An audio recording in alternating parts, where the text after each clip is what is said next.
बिस्मिल्लाहिर्रहमानिर्रहीम। अस्सलामु अलैकुम अज़ीज़ तलबा, उम्मीद करती हूँ आप सब खैरियत से होंगे।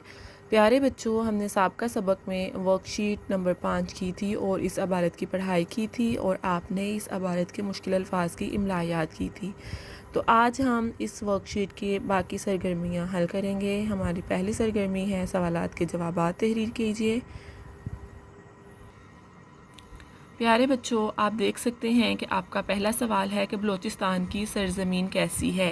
ये इबारत चूँकि बलूचिस्तान के बारे में थी तो हमने बलूचिस्तान के बारे में पढ़ा कि बलूचिस्तान जो है इसकी सरज़मीन बहुत खूबसूरत है। यहाँ पहाड़, दरिया, सरसब्ज़ मैदान, रेतले इलाके, समंदर, नदियाँ और ठंडे पानी के चश्मे हैं। क्या हमने पढ़ा था कि सूबा बलूचिस्तान की ज़मीन बहुत खूबसूरत है। यहाँ पहाड़ हैं, दरिया, सरसब्ज़ मैदान, रेतले इलाके, समंदर, नदियाँ और ठंडे पानी के चश्मे हैं। तो अज़ीज़ तलबा, हमारा दूसरा सवाल है कि वादी ज़ियारत कहाँ वाक़ है। तो ये भी हमने पढ़ा कि वादी ज़ियारत कोयटा से 120 किलोमीटर के फ़ासले पर मशरिक़ की जानिब वाक़ है। कहाँ है ज़ियारत? कोयटा से 120 किलोमीटर के फ़ासले पर मशरिक़ की जानिब वाक़ है।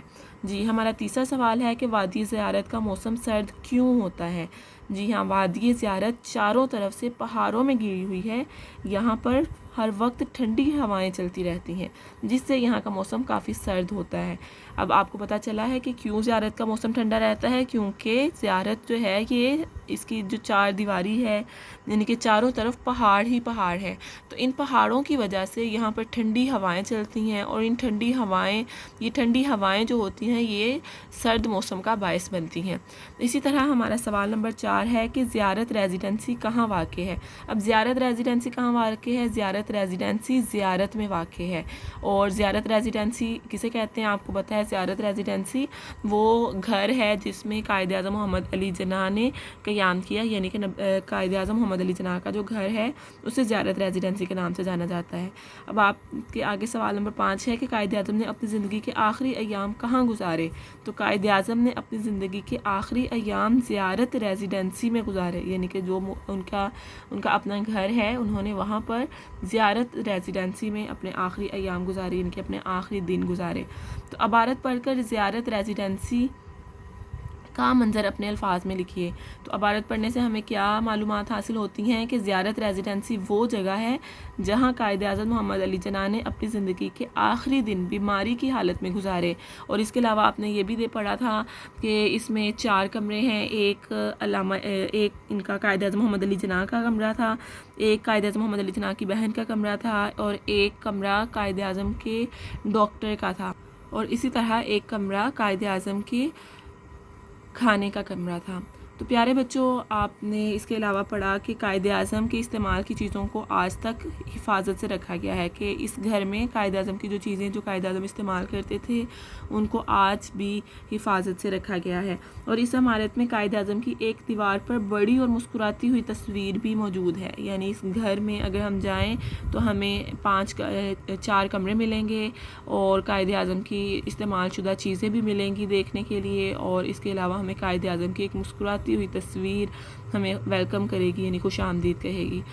और सरगर्मी सवाल नंबर 7 है हमारा कि ज़ियारत को फलों की वादी क्यों कहा जाता है। क्योंकि ज़ियारत में सेब, खुबानी, अंगूर, अनार, आड़ू और चेरी के दरख्तों की कसरत है, यानी कि बहुत ज़्यादा तादाद में सेब, खुबानी, अंगूर, अनार, आड़ू और चेरी के दरख्त पाए जाते हैं। अच्छा, इस इबारत का उन्वान लिखिए। तो इस इबारत का उन्वान मैंने जो तहरीर किया, मुझे जो सबसे अच्छा लगा वो यही है कि सूबा बलूचिस्तान की सरज़मीन। तो सूबा बलूचिस्तान के बारे में हम पढ़ते हैं तो हमें पता चलता है ये कोयटा की सरज़मीन है और इसके अलावा यहाँ पर रेतले इलाके हैं यहाँ पर और सरसब्ज़ मैदान हैं, समंदर है, नदियाँ हैं, ठंडे पानी के चश्मे हैं, पहाड़ और दरिया हैं। तो इसी तरह सूबा बलूचिस्तान में ज़ियारत भी मौजूद है जो हमारे कायद आज़म मोहम्मद अली जिन्ना की रहाइशगाह थी।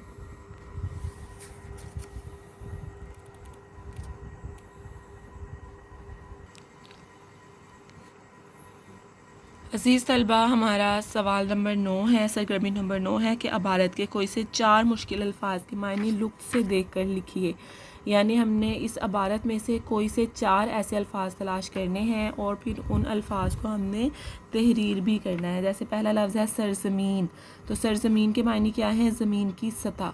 یعنی کہ زمین کا اوپر والا حصہ، اور ریتلے علاقے کسے کہتے ہیں؟ بنجر زمین کو، اور وادی کسے کہا جاتا ہے؟ دو پہاڑوں کے درمیان کی زمین، یعنی جو دو پہاڑوں کے درمیان کا رستہ ہوتا ہے اسے ہم وادی کہتے ہیں۔ اور صنوبر کسے کہتے ہیں؟ صنوبر کے درختوں کے بارے میں تو آپ نے پڑھا ہی ہے، تو صنوبر کے درخت جو ہوتے ہیں وہ اصل میں چلغوزے کے درخت ہوتے ہیں، ٹھیک ہے۔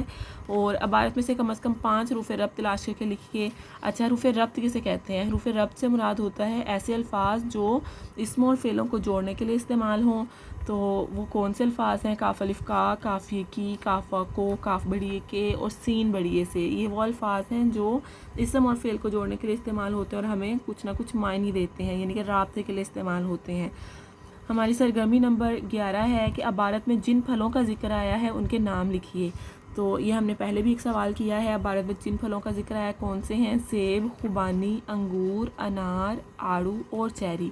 تو عزیز طلبہ، امید کرتی ہوں کہ آپ کو آج کی سرگرمی کی اچھی طرح سے سمجھ آ چکی ہوگی۔ تو پیارے بچوں، اب آپ کا گھر کا کام یہی ہے کہ آپ نے ان تمام سرگرمیوں کی مشق کرنی ہے اور خوش خط انہیں تحریر کرنا ہے اور اپنی اس ورک شیٹ کو محفوظ کر لینا ہے۔